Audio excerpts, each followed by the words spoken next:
Happy Proof Week, everyone, and welcome to the Semex webinar to highlight the December 2021 Sire Proof highlights for Semex. My name is Shannon. I'm Director of Genetic Programs and Solutions, and I'm very pleased to be joined today by an outstanding panel of passionate product development team, product development specialists at Semex. For Holsteins, we have Mr. Paul Trapp, who leads our external product development team. And we also have with us Mike West, who plays an important role combining external product development and product support for Semex. Welcome, gentlemen. As for jerseys, we are excited to have with us for the first time on a Proof webinar, Jonathan Merriam, our jersey program manager. Jonathan joined Semex in August of this year. He's renowned in jersey circles. Before coming to Semex, he was the genetic manager for the famous Alum Dairy in California. And also, Jonathan is currently in his third year as president of the U.S. Jersey Association. So it's great to have Jonathan join our team. Welcome, Jonathan. Thank you. Okay, Mike, yep, perfect. If you have any questions or comments at any point during the presentation, we ask you to type in your question in the control panel. We will be monitoring those questions, and at the end of the webinar, we'll try to address all the questions that are sent in. So just I'm going to cover a few slides about proof highlights before I hand off to the team for discussion about bulls. And so a little bit on proof highlights is it's not a proof with a lot of let's say changes in traits and formulas. So there's no new traits in Canada or the US, no formula changes. So we're not dealing, as we have been almost every proof, with significant changes in the system. That's not to say that there's not proof changes. And so I'm gonna highlight a little, and we've seen, so I'm gonna share a little with you, is in the United States, so we have feed saved, and a subcomponent of feed saved is residual feed intake. So I'm gonna talk about the changes and improvements that they've made in that system. They did add about 900,000 health events. So obviously that will have an impact in health proofs. And other model refinements they made in continual improvements have a tendency to make some changes. I'm not going to highlight what those are, but just understand even when you don't make significant trait changes, there are things that modify within proof systems. In Canada, indirect herd life was updated. Canada has a proof for herd life. It's based on survival or involuntary culling, and the indirect herd life is traits associated to survival, the most predictive two. So herd life in Canada is a prediction of those two components to come up with your overall herd life evaluation. They updated the formula. I'm not going to go into it, but just to tell you that it was updated, a little improvements made to make it just a little more accurate, but not really significant changes in proofs. And I'm going to highlight a little about the Ayrshire breed and the introduction of the haplotype AHC. This is a haplotype that is exactly the same as AMC recessive. So we now have a haplotype to predict the recessive, and I'll just discuss the importance of that. So again, feed saved is built on two components. One is residual feed intake, which is biological feed efficiency, and the second part is your body maintenance component of less feed on smaller animals to maintain themselves. So that's the two components of feed saved. What happened in the US for this proof is they made some improvements to the residual feed intake, and one can imagine with a new trait and new data coming constantly, there'll always be little improvements that are going to be happening in this kind of trait. So one of the main things they did that caused some changes here is they introduced variance adjustments for herd variance and also for parity, lactation number within lactation number. So those two components are trying to standardize the variance between all the observations that would go into the prediction of the feed intake observations coming in. They added records, almost 1,000 feed intake records added, and that may not sound like a lot in normal genetic evaluation, but in terms of feed intake, it's based on let's say limited quantities of actual feed intake, very expensive trait to evaluate, to collect, and so that will have a big bearing, is adding 1,000 new records in just one proof cycle. Higher heritability, the net result of these changes increased heritability for the residual feed intake component from 14% to 19%. That's a pretty significant jump. Overall, that also increases reliabilities for residual feed intake, somewhere in the neighborhood of I think 5 to 6% on average, the reliability is increased. PTA range, so if you have a higher heritability and reliability, then it, by the nature of genetics, it will use a greater range of the PTA, 9% greater range in the PTA for residual feed intake, so greater spread in the proof by 9%. And when you put all these changes together, the correlation is 90% with previous evaluations. And if you're going to make a lot of changes to make some improvements and keep perfecting, obviously it's going to cause some change. And 90% is a fair bit of re-ranking. So a fair bit of change within the residual feed intake component, it gets a fair bit of weighting in terms of net merit and the formulas. So obviously this would have a bearing in proofs. And so, but what we've noticed, and it's the not just the residual feed intake, but some of the changes that they've made within the genetic evaluation system have caused the merit indexes, and obviously the merit indexes are only driven by the traits. So the merit indexes, but that's where you'll notice it, is in the merit indexes, have a slightly lower on average. So it's the combined effect of all these that have caused a little reduction across, and you'll see the reduction is a little has a genetic trend component to it. The younger animals, the younger animals are more impacted than the older animals. And I've just got the 2017 to 2021 genomic animals that are not, genomic bulls that are not with daughters, just to show a little bit in our genomic population. But you can see on average in the Holstein, 21 points for TPI on average. All bulls went down on average for net merit, 21 points, or $21 basically went down. And you can see that little part within.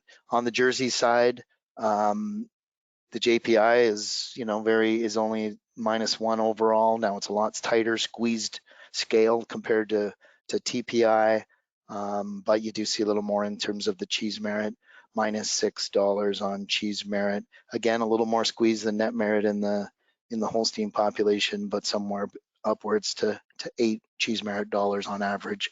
So if bulls went up, or if bulls held, then they gained in the population. If bulls went up in their indexes, they certainly gained in the population, because the population had an effect of going a little bit downward overall. And as I said, I'm going to cover the idea of the Ayrshire haplotype. So last proof we introduced the recessive gene, the arthrogryposis multiplex congenita, and I just love saying that, which is why we say curly calf syndrome is another way to say it. Anyway, it's the multiple joint contractures and curved hooks and joints in across the whole body that is the impact. The homozygous cattle are born stillborn. A problem is, of course, is it may require a C-section and could impact the health of the cow in many different parts. It's obviously a serious recessive in the Ayrshire population that needs to be rectified.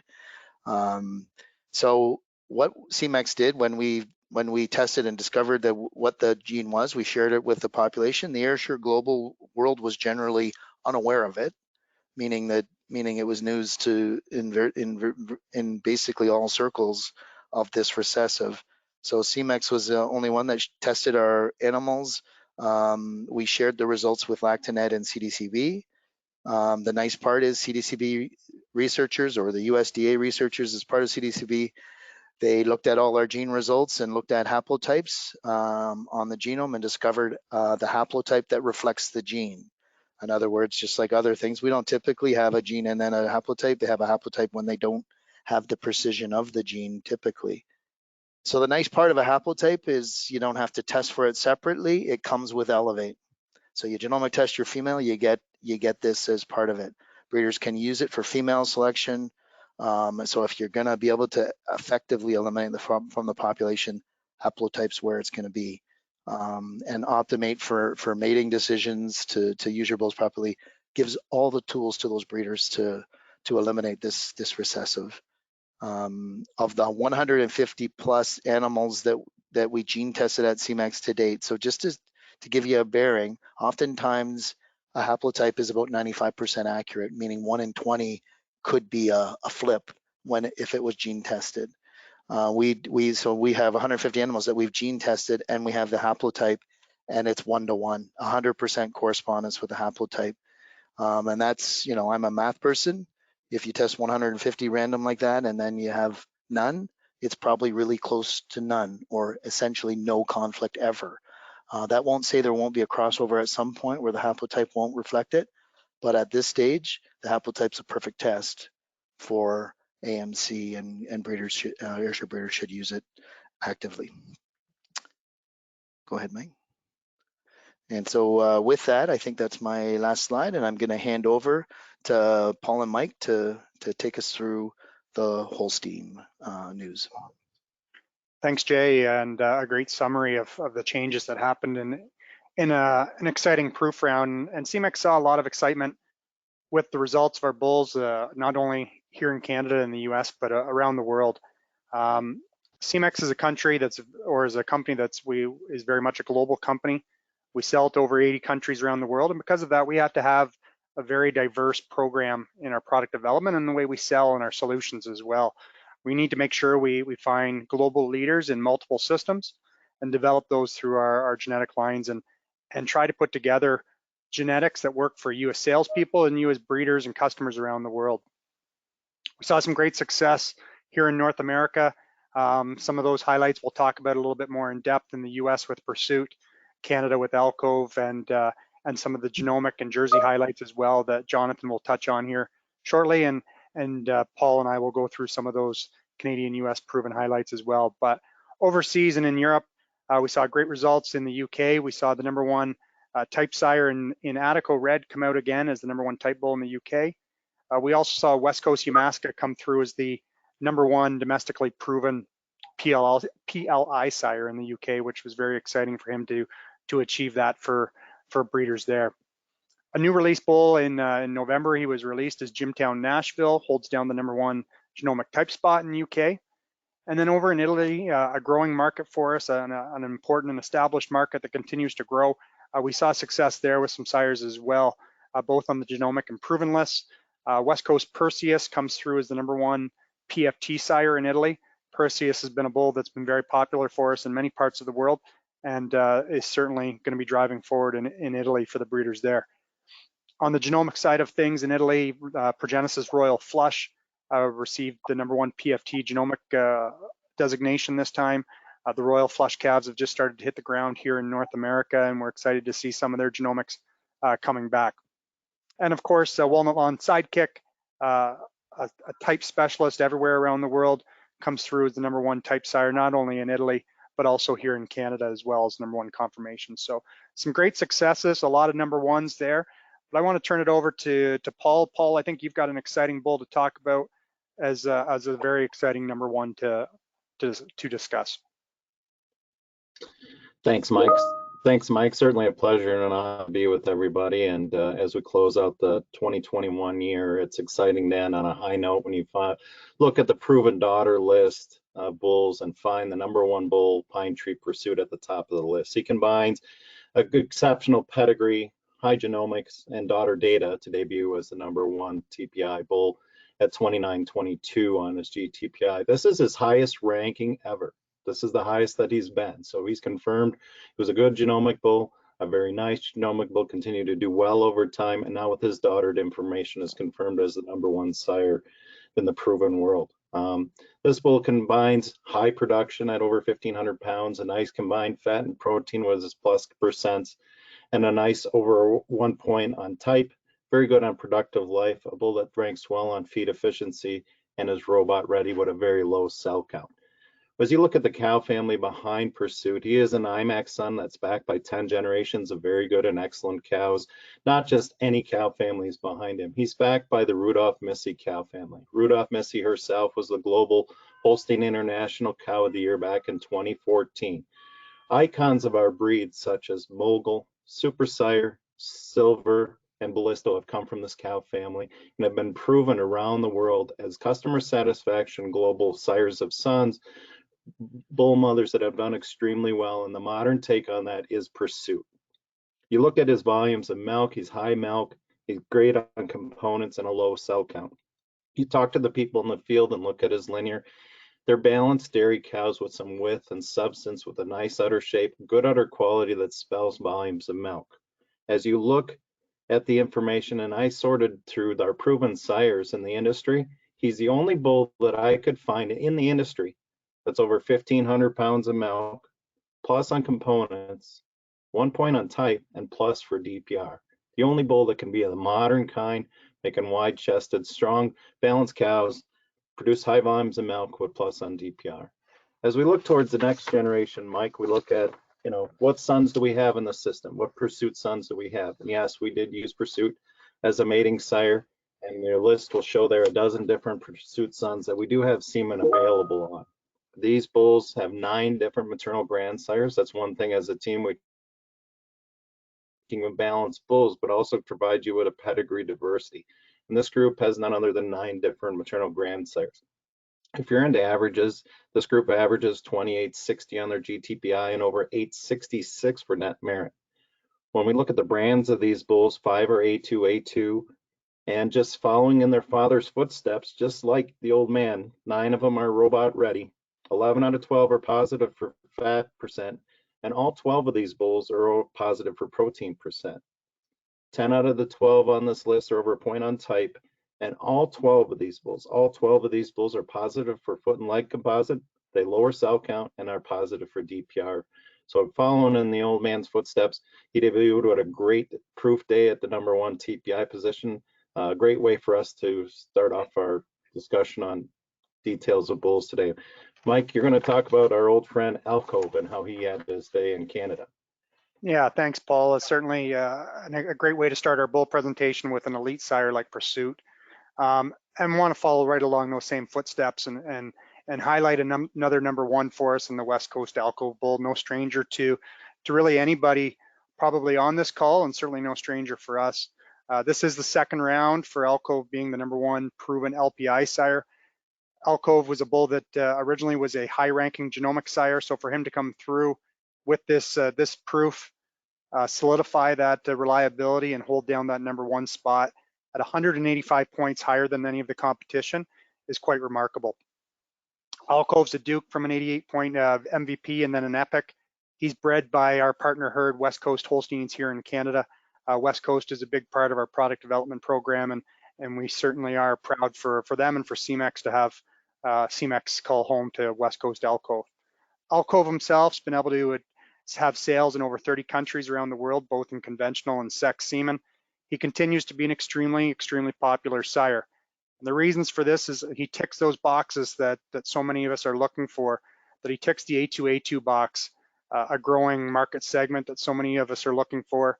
He's a high fertility sire as a fertility first bull. He's extreme production with over 2,300 kilos of milk. You see the positive components both for fat and protein deviation, another check mark on that box as well.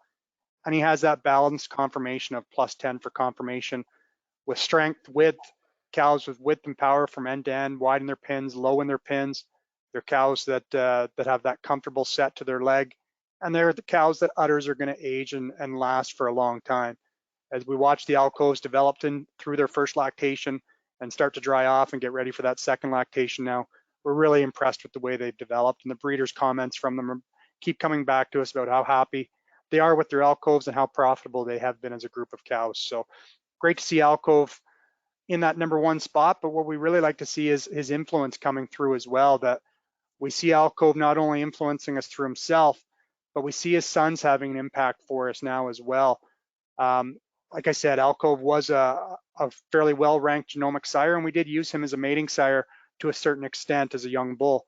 In the result, we did end up with 4 extremely strong Alcove sons that average over 3,600 points on LPI at 3,624. And they're also a group that averages 1,426 kilos of milk, an average in the double-digit conformation range at +10. So a very solid group of Alcove sons to be released, all available currently. The Nova Mercy bull is the most recent bull to be released as an Alcove son into our program, just recently released. He's pictured here in this slide that you see now. But on the other side of things, we've also seen a great influence from Alcove on the maternal grandsire side of things, that we've been able to pick up a lot of strong bulls out of Alcove dams.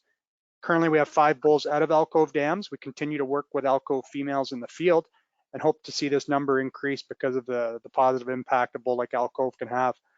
These 5 sons currently with the Alcove maternal grandsires, they average just under 3,600 LPI points, just under 1,300 kilos of milk, and 7.5 points on conformation. So you see Alcove really breeding through, not only in his sons, Paul, but we also see his influence coming through from the maternal influence as well. So, you know, I think a great bull that not only in his own right, but we're going to see the impact of Alcove felt for generations for a lot of our breeders and customers and salesmen around the world. But on that, we're going to switch colors here, and I want to pass it over to Jonathan now. Jonathan, you've got some really exciting news in the Jersey business to talk about, so I'll turn the floor over to you and give us some highlights on the Jersey highlights. Yes, quite an exciting day and week that we had, with Chief being the real excitement. Chief is a bull that came through our partnership with River Valley. He was always a popular bull as a young sire, coming out elite with his first genomics, and has consistently been used since he was released. There's still been multiple orders just the last few months, but they've actually picked up because breeders have seen what his daughters are doing in their herds. And really nice to see this week that his genomics have shown what the breeders have seen in their herds. He's #1 for JPI and cheese merit in the US, #3 for type among proven bulls. And then on the MACE system in Canada, he's #1 LPI sire. So what a great week for Chief. And of course that impacts through his sons, but also a great week for Semex with the #1 genomic JPI sire, Mac Margin, which is a Chief son. He was also #1 for cheese merit. The #1 JUI is a Sinatra son. And then another Chief son is #1 for the genomics and LPI with Devour. #1 Protein Dollar, Progenesis Belmont. And then #1 confirmation once again is VIP in Canada. So just quite the day for Jersey genetics. As we move on to highlight kind of the Chief sons, he actually has 7 in our lineup, either active or in the pipeline. They average 140 JPI, 660 cheese merit, and 12.4 on JUI. So just a bull really transmitting that production, as well as the good sound udders that are going to last to produce that much milk.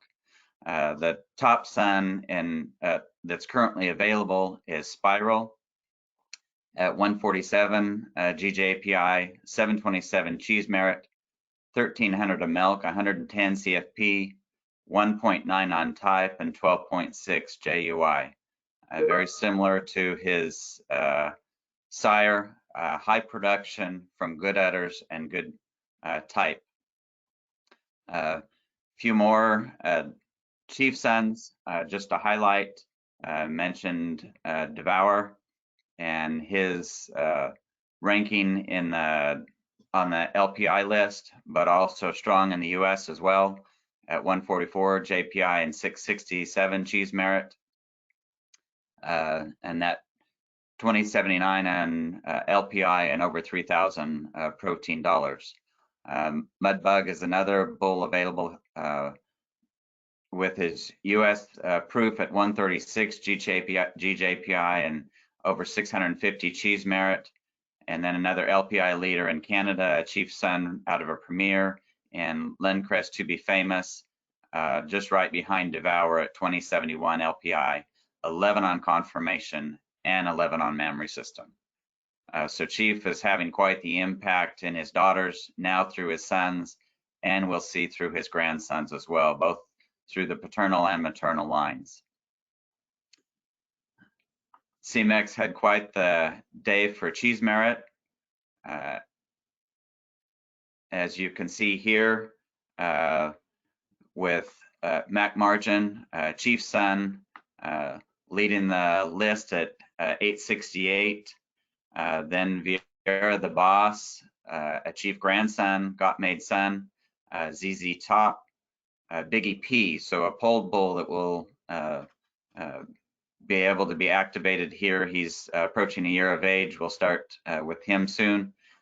Billy Bob Mayer, Spiral, and Monarch topping out the list, all over 700 with bulls over 800. Semex really had a strong day with having a few at the over 800 level cheese merit in the US system. Overall, 7 of the top 30 cheese merit bulls are from Semex and 12 of the top 50. That's almost 25% respectively. And the picture here just as a demonstration of what the chief daughters are looking like. Good deep open ribs, high wide rear udders, capacious udders that are going to milk a lot, but the attachments that are going to hold them there for a long time. So just a tremendous day in the US.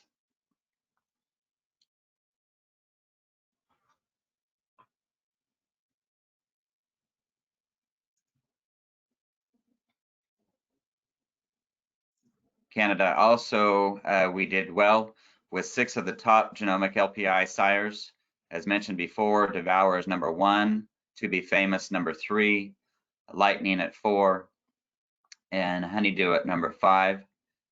Also 7 of the top 10 for protein dollars, Belmont, as was mentioned, Keynote, Monster, and Contour, bull that's been popular on the Canadian list.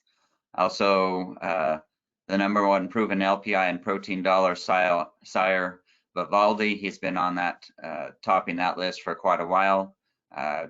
Tied for the top sires at 15 is VIP and Joel, and mentioned earlier, not on this slide, but with Mace, number 1 LPI is again the chief that we've already talked about.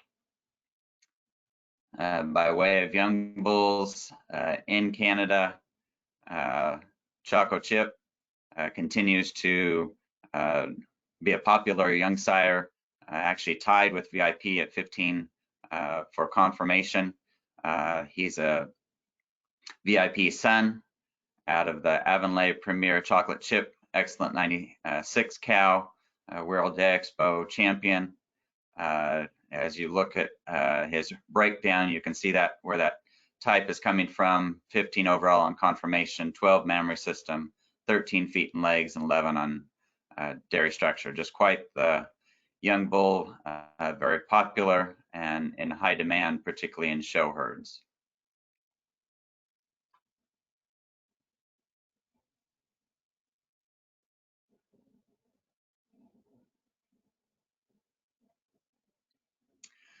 Immunity Plus is another area that we like to concentrate on. We're getting an increase in the number of bulls that we have available, particularly not only Immunity Plus, but high production, cheese merit, and type. Here's our current offering at the high end. You've got Clapton, who's been there for a while, stayed pretty steady. 132 JPI, 650 of cheese merit, nearly 1800 on LPI. Heritage is a high production bull, 690 cheese merit and over 1800 LPI. Iggy Pop is a new Immunity Plus bull. Will soon have semen available, nearly 600 of cheese merit and 1700 LPI. Trilogy, our top polled bull that's Immunity Plus.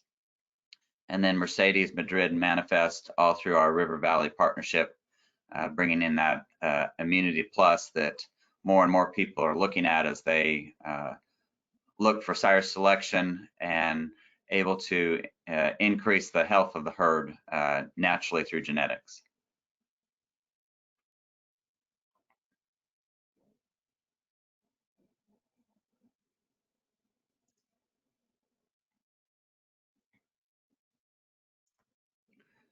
And we go into the poll. This is a trait that's becoming more and more popular. Right now, our active high bull for polled that's active is Alum Trilogy. He's been available for a little while now. Also A2, and as I mentioned, Immunity Plus, 120 GJPI, almost 600 to cheese merit, 1200 to milk, and just over 100 CFP. A lot of production in this polled bull. And then we've also got 3 of the top 5 homozygous polled bulls on the US JPI list, with Popcorn, Laser P, or Laser PP and Colonel as well, who's been producing semen and will soon be released. These will offer quite a variety of high production as well as high fertility, all with guaranteed polled offspring.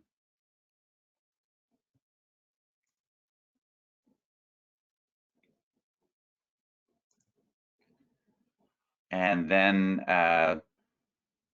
the up and coming, just little highlights for those bulls that are in the pipeline, either already at stud, not quite old enough to produce semen yet, or some that are still on the farm but already contracted to come in. As mentioned before, the Chief Son Margin, who is the #1 genomic cheese merit bull and JPI bull in the US at 868 cheese merit and 181 JPI.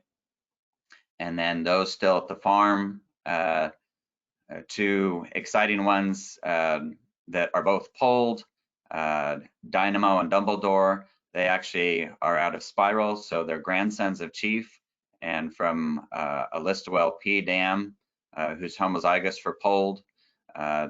They are currently the #1 and #2 polled bulls for JPI and cheese merit, but not far down the list on the overall list. #4 for JPI and 4 and 5 for JPI, as well as #2 and #6 for cheese merit among all genomic bulls. So we're able to bring that polled gene and also have the overall elite genetics in these 2 individuals. So just a tremendous group of bulls on their way. You also notice Vieira Sting, a young bull. He's a joyride out of a 2-time grand champion at World Dairy Expo. So exciting week for jerseys and lots of excitement still to come. Thank you.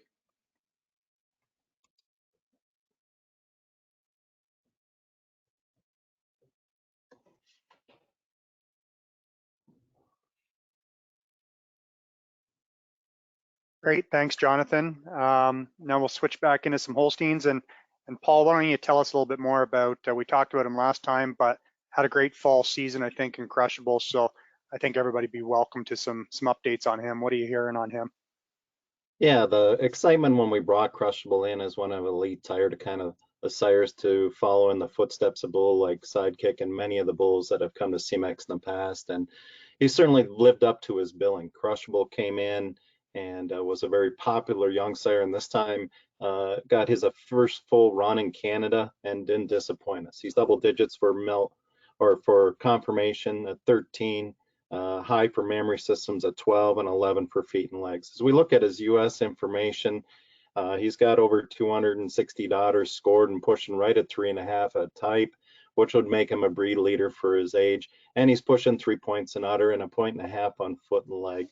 As you look at some of the daughters you see around the world, unfortunately, we didn't get to see as much in the day and age of COVID. But last year, we got to see some really fancy heifers out on the show ring, track and trail. And the pictures of them were tremendous, and our anticipation and excitement for them to calve was certainly matched this year as we started hearing about those calving and seeing them at some local shows, and then on through the summer at some bigger shows, and then even at the big shows in the fall. You'll see around the world many of these crushable daughters being long dairy frame cows with outstanding udders. And to use a fitter's term, they put that chrome on the udder, that fanciness to the udder that people like to see, that draw your attention to that. And it begs to, to me to think as, the beautiful calves, he's bred so well. His maternal grandam is an excellent full sister to byway. He's got all those excellent Barbies behind him. And we see these beautiful calves and wonderful young cows. It begs the question to me to think, boy, how good could they get? So he's this bull that's available, that's very good for fertility. He's a fertility plus sire for us, and he's available in sex, and he makes wonderful young cows that are so useful and so stylish and with fantastic udders. So I think a really good day for Crushable. Mike, I think now we're going to switch a little bit of our conversation to kind of look at some different segments of the market. First, to look at kind of a GTPI and net merit list of bulls. This is kind of an exciting group of 10 bulls, and product development takes pride in not only getting bulls that rank well on these lists throughout TPI and net merit, but also to provide you some diversity. Many of these bulls are robot ready or grazing pros or A2. In this group of bulls that's represented here, we have 8 different sires and 9 different maternal grandsires. So that just doesn't happen. So we provide a lot of diversity for you. As we look at this group, 10 out of 10 of these bulls are plus for fat test.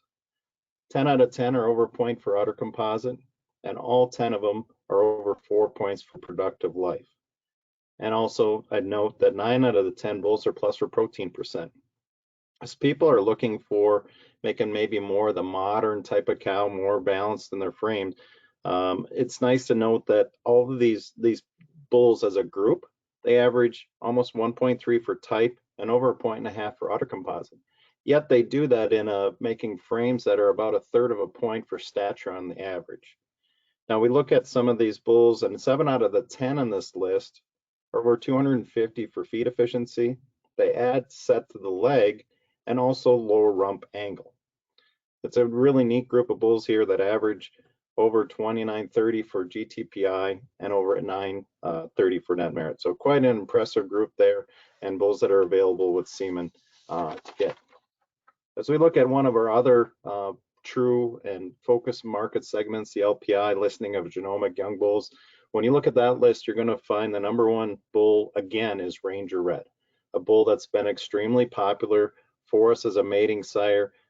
It ranks extremely well right at the top of the LPI list with right at double digits on type. And not to sound like a broken record, but also in these LPI bulls, we want to provide diversity for you.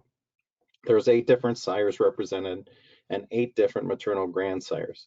A lot of this list, or some of this list, is influenced by alcove, which you talked about earlier, Mike, and noted by his sons of Lugnog and Mercy. And he is also represented as a maternal grandsire again on Rock Song and Rising Tide. Again, great day for Ranger Red being the #1 LPI bull this time around. Mike, I think next you're going to talk about some of the brands and how some groups of bulls that we have that look well in those different brands. Yeah, thanks, Paul. Paul talked a lot about, diversity in our pedigrees and still achieving those genomic standards, but at the same time, we're trying to strive and push the envelope on not only having that diversity in our pedigrees and pushing the envelope on our genetic level, but we're also trying to achieve those standards of some of those brands, those niches that are very important in some key market segments and really important to you as salespeople and you as producers as well in your growing markets. When we look at the brand of A2, I think, Paul, every day, whether it's a sales manager or whether it's one of our customers around the world, we hear about the importance of having elite genetics with A2 sires. They don't want them just to have A2, they want them to be elite in their genetics as well. And I know you and I, with our product development team, we talk about this weekly on our calls about trying to have those A2 sires. And the result, we've ended up with quite an elite group of genomic young sires that have that A2 brand. Currently, within the Semex lineup, we have 289 genomic sires available that have the A2 designation. We also have 84 proven sires that have that A2 designation. Now, some of those proven sires, there wasn't even the focus on A2 when those bulls were being developed, but we have some very key proven sires that are available in the Holstein population and in the genomic sires with A2. When we look at breed leaders for udder composite, like the West Coast Early Bird that's over 2 points on udder composite, or bulls like Jalapeno with over 1,500 kilos of milk, and bulls like Zaid, Kleinuk Zaid, that are just that very balanced bull with no holes, bulls that do well on multiple genetic systems and indexes. It shows the diversity in our lineup, but it also shows the extent of that we've gone to keep that genetic bar set extremely high and still get that A2 designation. It's part of our matings every day that we do, and it's great to see the fruits of our labor come through and see these elite level bulls that so many of you can benefit from looking for the A2 product. Another brand that's extremely important to us is the Immunity Plus, Paul. I think we know that it's our point of differentiation for our customers. We know what Immunity Plus can do. Immunity Plus is highly heritable. It's with a heritability of 30%. Daughters of Immunity Plus bulls have shown to have 30% less disease than their herd mates for both viral and bacterial diseases. And we all know that healthier cows get pregnant easier. The latest research, based on over 1 million breeding records, shows that Immunity Plus daughters with 1.7% higher conception rates than their herd mates, and Immunity Plus genomic females had 2.1% higher conception rates than the low herd mates. So the numbers are there to back the significance of what Immunity Plus sires can do and how they can impact your program. And at the same time, we want to develop those bulls that are elite again in their genetic levels and still maintain that Immunity Plus brand. We don't want to just provide, high immune responders. We want to provide those genomics and genetics that are going to still propel your herds ahead, but have that not only in their genetics, but also propel you ahead in your health of your herd. Currently at Semex, we have 188 genomic sires with the Immunity Plus brand and 64 proven Holstein sires with the Immunity Plus brand. So we can really see the influence of Immunity Plus coming through in our lineup. And we've been able to add some high profile superstars for different reasons to those lists in the last couple of months as well, including bulls like the Windstar Grey Cup that you see there, a bull that's, Paul, he's right at the top of the list for net merit bulls that are available in the population, a bull that we used heavily as a mating sire with $1,138 net merit dollars. It's hard to find a bull that can compete with that and be Immunity Plus on the net merit scale for our customers looking for that. We also have the bull Ranger Red. Paul, you spoke about him earlier already, and I think it's hard for us to do one of these presentations and not talk about him because of the touch points that he has for our different customers. And with Ranger being Immunity Plus and the #1 genomic LPI sire, not just in red and white, but in black and white population as well, it's pretty extreme and exceptional for him to be at that level. Not to mention the pedigrees that go behind some of these bulls. Complete pedigrees, great scored dams behind some of them, and still to have the Immunity Plus. When you look at bulls like OCD Mookie, a recent release, just released in December, he's a bull that does well on TPI, Paul, he does well on net merit, and he does well on the LPI system, all with over 1,000 pounds of milk and good udder scores and low somatic cell. We also see udder specialists come through with mid-March, sugar high, and these are just a few of the representation of our Immunity Plus lineup. But it's just great to show that not only we've got the data to show the results that come from Immunity Plus, but now we see that elite level of genetics coming through with our Immunity Plus brand as well to go with it.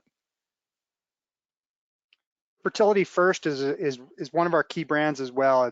Semex has invested a lot of time, energy, and funds into improving the quality of our semen that we put out there. We want to be leaders in the industry for our fertility results. We all know that it can have such a huge impact for our customers and you, the breeders around the world, in having those fertility results. And we've invested a lot of money in that. At the same time, you don't want to be investing your money in genetics that aren't going to be moving your herd ahead as well and from a genetic front. And because of that, we've been able to develop and release bulls that not only hit that high benchmark and thresholds that we require to be designated as those fertility leaders and fertility first, But we also have bulls that are extremely high in their genetic levels as well. When we look at our Fertility First brand, we have 58 bulls in our genomic lineup that are designated for Fertility First, 63 that are proven sires in the Holstein population and have the Fertility First brand. We know those bulls can have a great impact for all of you in your herds just through fertility alone, but we also see the genetic levels on the examples here on our screen of bulls like Zurich and Tonka that have been bulls that have been very, very popular around the world. But it's not just because of their Fertility First, it's because of their high levels in their genetic breakdown as well. We see bulls that were used as mating sires at one time that fall into these categories as well, like the Bosa, ESPN, and Moonrise, that were bulls that we have calves on the ground, and the next generation of bulls that are going to fill our pipeline of genetics to come that will hopefully be able to, many of them be designated Fertility First as well as we move forward. But we also see bulls with high production. We see bulls with great udders like the Hilltop and BC Map bull that allow them to sell extremely well just on those traits alone.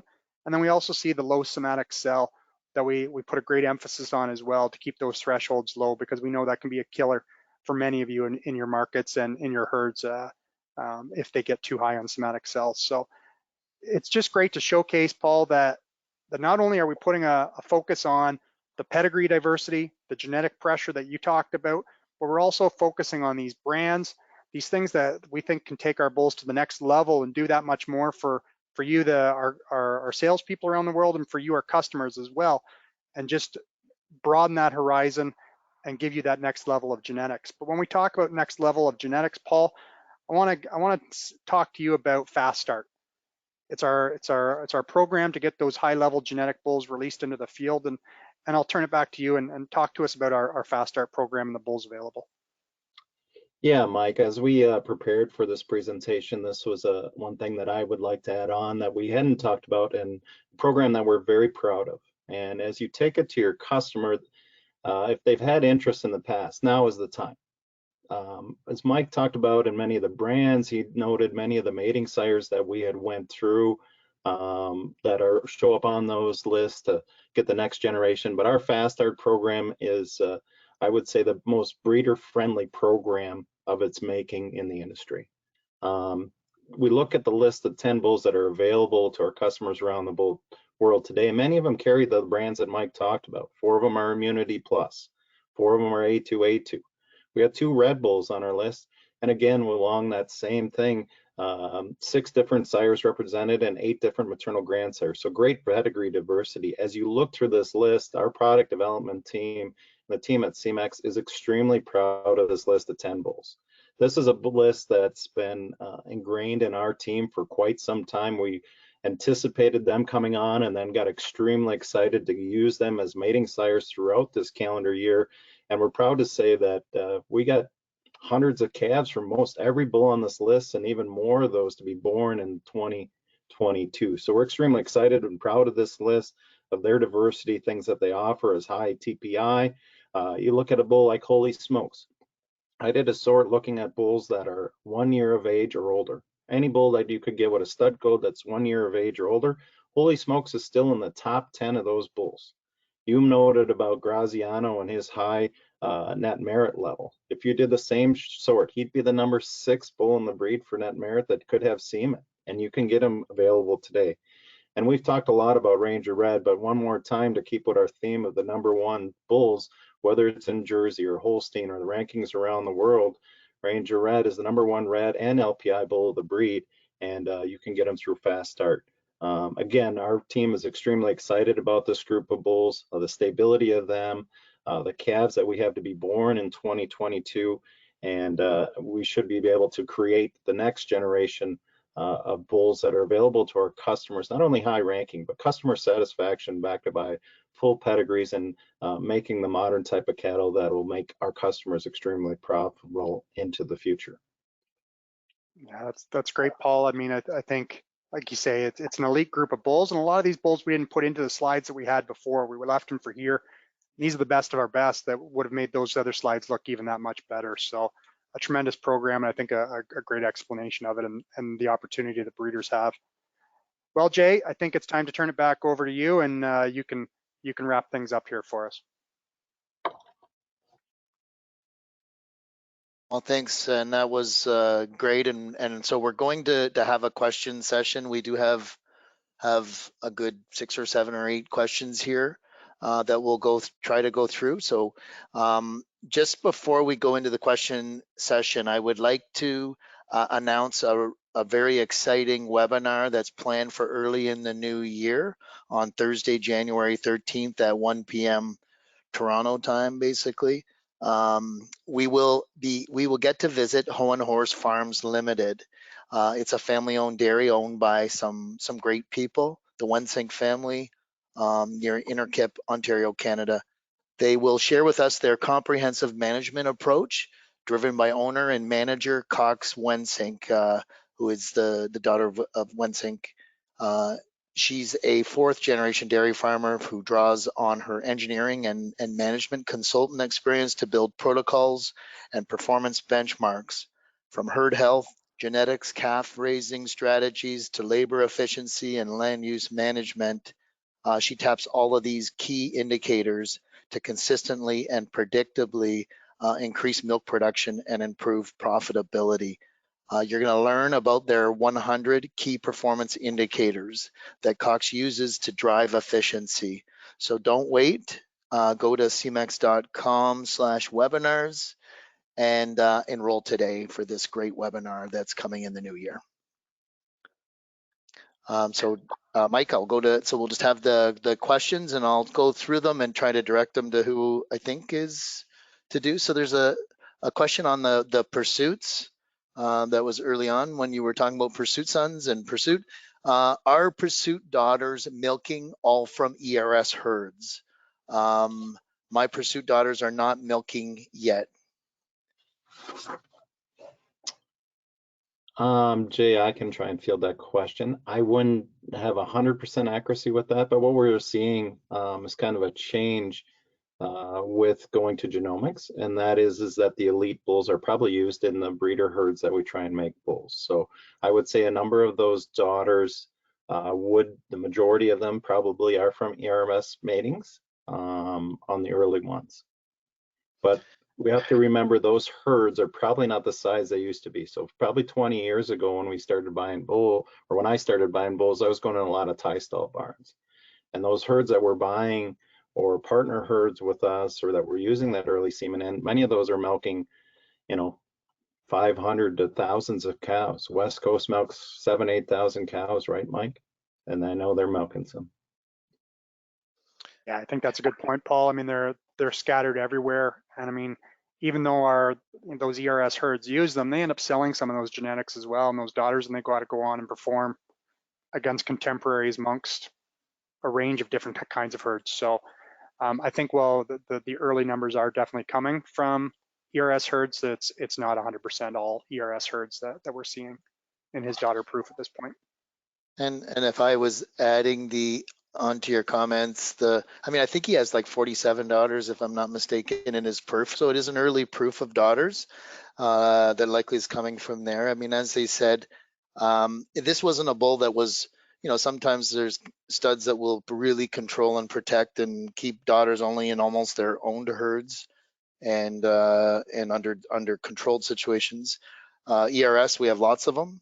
So it's going to be spread out a lot along herds, as Paul said, they're large herds and fairly commercial and focused to a lot of the offspring. So I do think the early proofs that we would see on our bulls, it will be a fairly I would think that it would be pretty smooth from going from ERS to going to the first crop of herds, just by the nature of companies like Semex that operate fairly fluidly with the parts. And today, our fast start bulls are almost right on the heels of our ERS. So these bulls come right in the market. And one comment on alcove is, so I don't know if you guys want to comment, what are the best sons of alcove that are working? And I guess they're all genomic, so you're making a judgment in essence on the genomic proof. I guess maybe what some of the most popular alcove sons that you can. Yeah, Jay, I mean, and I think we listed that group alcove sons that we have available. When you look at them, I think, all of them are selling every dose they make. They're all very, very popular for different reasons and different market segments.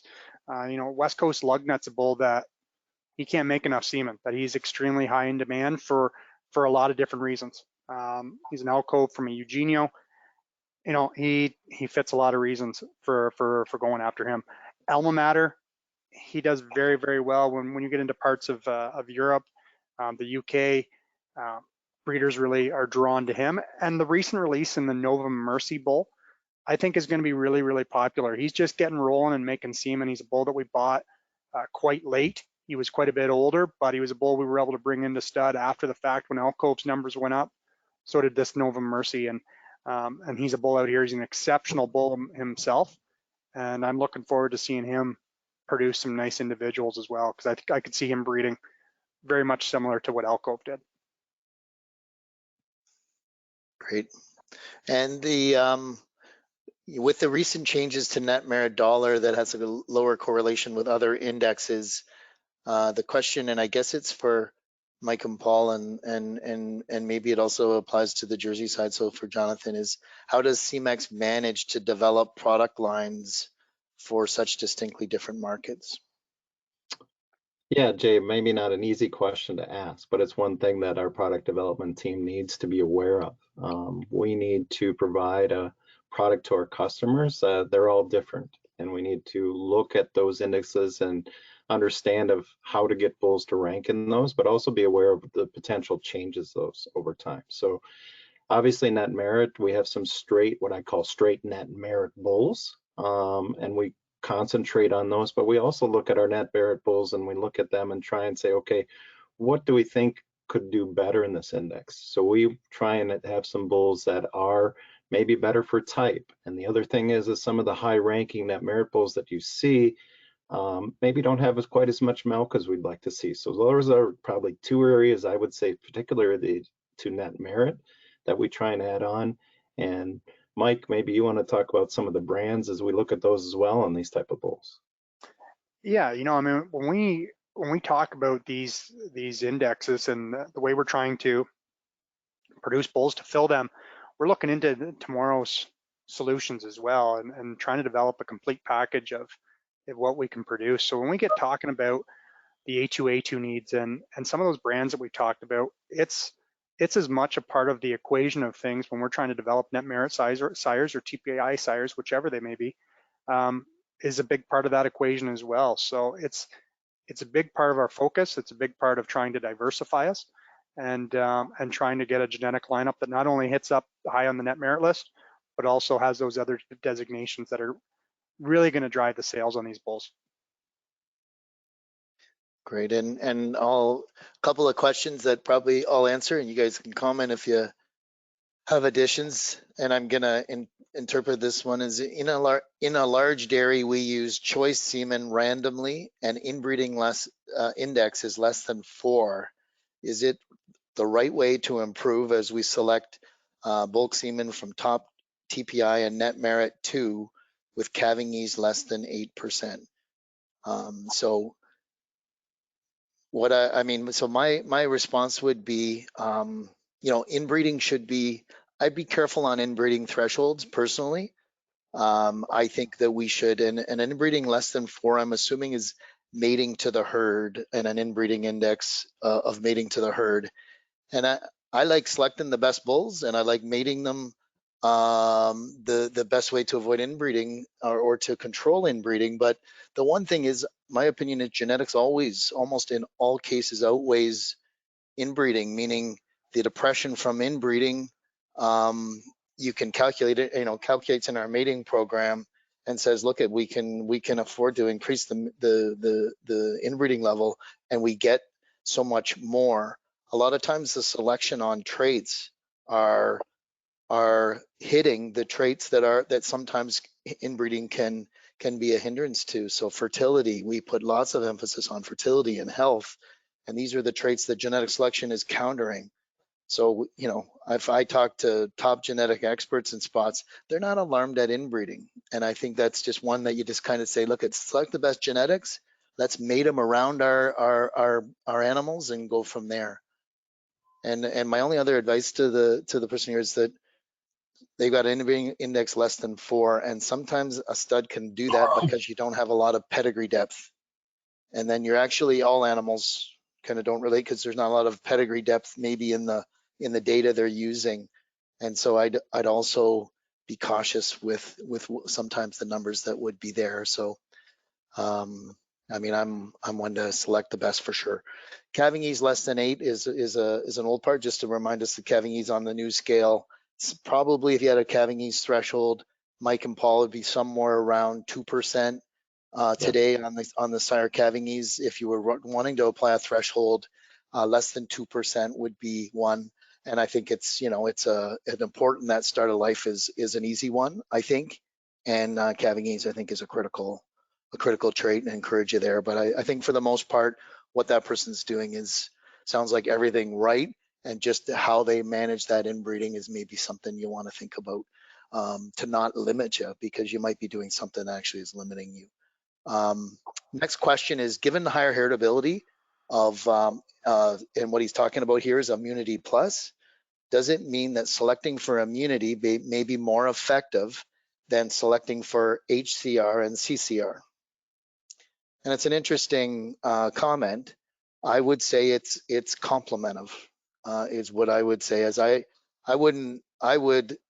think what it tells you is sometimes there's pure fertility, let's say, related genes, and then also there's indirect. A healthier animal is more conducive to express them. So I kind of think what's great is I can select for these fertility traits, and then I can bump it by selecting for immunity. So that would be, I don't think one replaces the other. I think it's beautiful complementing of the two.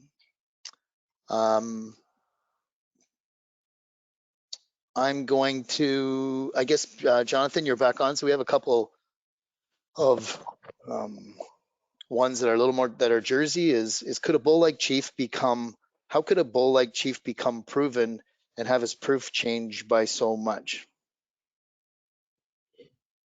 Part of it is with jerseys, the population, we still need more records basically to get it more fine-tuned when we're testing for genomics as young bulls. With Chief, he was identified early as an elite bull. Over time, younger bulls did pass him, but if you consider other bulls his age, what his genomics were last week, he was still really considered elite. He's just made a huge increase based on his daughters outperforming what the genetics said.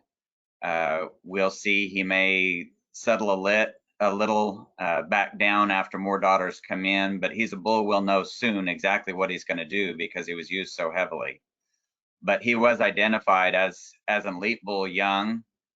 Yes, his numbers have come up, but if you compare him with other bulls his age, he has been ranking fairly high. So it's just a matter of his daughters early on in their lactation producing more than the genomics kind of predicted. They're holding out with the type as well. Both are reliable with over 200 daughters in his production proof, over 100 daughters in his type proof. And then the other thing is just the jerseys need more records in the database so that we can get these fine-tuned so that we don't see some of the jumps that we have seen. So. And he is a bull that, you know, and Jonathan, you've seen him in the herds in California, and we heard from the herds in Iowa and different parts that we saw coming, that we heard just unreal things. And I can think of Alcove was a bull a little bit, Mike, that kind of also, he had a really strong proof. Maybe it was to a certain spot, and then all of a sudden his daughters come and it booms. And I think sometimes bulls just breed across the population extremely well. They have genomics and they have the right genetics, and then the complement of their genetics. When we get live animals, they're just it's almost like they get every advantage. We just talked about, if you get immunity, all of a sudden you get even more fertility, and I think there might be that complement that really works for a bull like that. But obviously, and he didn't just jump. I mean, he's got a big gap to the next guy sort of thing, as far as where his proof is. Next question is about polled bulls. Are we focused on improving our polled offering? So Jonathan, maybe I'll just have you start and then gonna hand over to Paul and Mike on the Holstein side. Well, I think when you look at, particularly I come from California, where the public does kind of have input on how farms are managed. And when you've got a trait like polled that genetically is much more humane on the animal, I guess you could say.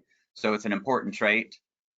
With Jerseys, we've got, the nice thing is we now have some elite genetics overall that also have the polled gene in there. For Semex, Listowel is one that really introduced that. Now we're actually seeing some lines that aren't related to Listowel, which is good so that we can cross those. But it's not the only trait we look for. But if an animal has some has the polled trait, then we're going to try for those as well. And as I mentioned in my presentation, we've got a couple young bulls coming that are elite and carry the polled gene. Yeah, Jay, on the Holstein side, it's obvious. I think every week our team at least spends an hour, if not longer, talking about polled on the Holstein side. And they're, again, trying to spread that polled out against our market segments, the ones we talked about, whether they're TPI or net merit and LPI and confirmation and international ranking. So it takes a fair bit to sort through those. When you look at some of our acquisitions in the last several years, I think we had roughly 20 odd bulls with a 2020 birth date that we brought in that were polled. And in this calendar year, we're well over 30. And I think that'll continue to trend in that direction. And with those bulls, we continue then not only to have them, and Mike, you've talked a lot about brands, but we also look at our brands when we're acquiring these bulls as well. Yeah, I agree completely with both guys here, both panelists, that it's a big part of our program, and we know it's going to be a growing segment in the world population as time goes on. The need for polled, particularly homozygous polled, is key. And we are in discussions about some bulls currently, and we look forward to them being in the lineup. But you know, some of them won't be able to produce semen fast enough. Breeders around the world are going to be wanting them tomorrow, but they're coming. And I think a year from now, you're going to see a polled population within our lineup that'll really be a huge improvement to even where we are today. And one last question, and I think this bull would just have newly born calves. So but I'll just, so that I've done, I think every question here is the what traits do the first daughters of Prologue manifest? So am I right? He would just be young calves. So what characteristics, or what are we hearing about the calves, or have you guys heard about the calves of Prologue? I think we've only had, Jay, I don't even know if we've hit 20 Prologue calves with genomic results. So it would be, we probably couldn't tell you much different than the proofs. I have not heard anything so far on calves born. Yeah, it's very, very early in the stages for him. Okay, great. Well, I think I've got all the questions here. So in closing, first I'd like to thank Mike, Paul, and Jonathan for outstanding contributions, and thank you very much for the talk, and really enjoyable, I think, for the audience here. I'd also like to thank Krista and the entire marketing team for their amazing support as always. And finally, a big thank you goes out to everyone that's in attendance today.